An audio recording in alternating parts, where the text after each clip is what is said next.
guys! Hello! Eto na naman tayo guys. Gawa tayo ng mga kids lunch para sa mga kids. Healthy food guys. Okay? Ang gagawin natin guys ay lagyan natin ng konting mayonnaise yan. Okay? Right.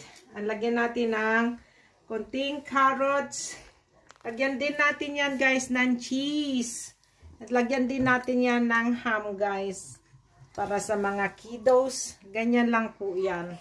Tapos, yan po ang kanilang lunch. Ganyan lang po yan. Okay guys?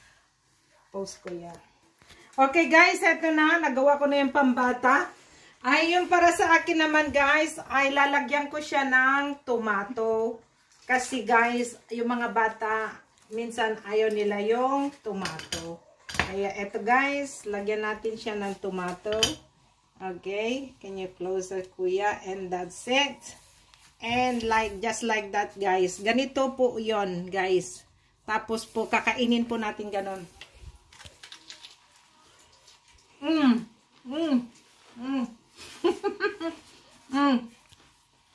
Thank you very much for watching guys. Bye bye.